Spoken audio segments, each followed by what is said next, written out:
শুরু হয়েছিল একেবারে উত্তর 24 পরগনা থেকে, যেখানে ভাটপাড়া, গারুলিয়া বা হালিশহর একের পর এক পুরসভায় কিন্তু গণ ইস্তফা দিয়েছেন তৃণমূল কংগ্রেসের কাউন্সিলররা। গতকাল উত্তর ব্যারাকপুর পুরসভার পুর প্রধান সহ 15 জন তৃণমূল কাউন্সিলর পদত্যাগ করলেন। পুরসভায় 23টি আসন রয়েছে, যার মধ্যে 3 জন তৃণমূল কাউন্সিলরের মৃত্যু হয়েছে।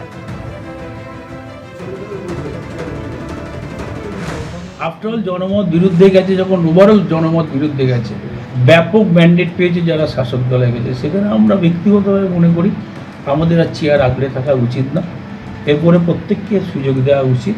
নতুন সরকার আসুক, সেখানে আমাদের কোনো কোঅপারেশন চাইলে আমরা হোল হার্ডলি কোঅপারেশন, প্রত্যেকে আসুক, মানুষ পরিষেবা পরে নিশ্চয়ই ভালো পাবে। আরও আমি মনে করি নতুন গভর্নমেন্ট, তাদের পলিসি। কতজন কাউন্সিলর সিট এটা, মানে ভোটটা কত? 23 টোটাল কাউন্সিলর 23 জন। 23 জন। অন্য দলের কেউ আছে না? সবই তৃণমূল? হ্যাঁ, সব আমাদের সব তৃণমূল। এটারা কি আপনারা নিজেরা ডিসিশন নিলেন না দলের সাথে কথা বলেছেন? নিজেদের ডিসিশন।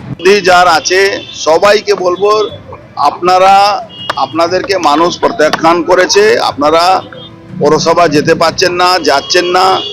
কোনো কাউকে কেউ এখানে কোনো অ্যাসল্টও করেনি, কিন্তু তারা যাচ্ছেন না কেন? মানুষ তাদেরকে প্রশ্ন করছে যে তোমরা আজকে নর্থ ব্যারাকপুর মিউনিসিপ্যালিটি সব থেকে বড় সমস্যা গার্বেজ ডিসপোজাল, কোনো জায়গা নেই।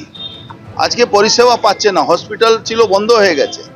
হসপিটালে আমি টাকা দিয়েছিলাম এমপি ল্যাডে ডায়ালিসিস জন্য, ডায়ালিসিস ইউনিটই চালু হয়নি, টাকা নিয়ে নেওয়া হয়েছে। তো এই ধরনের নানা রকম সমস্যা আছে, এই প্রশ্ন সম্মুখীন হতে হবে। তার জন্য ওনারা রিজাইন দিয়ে যাচ্ছেন।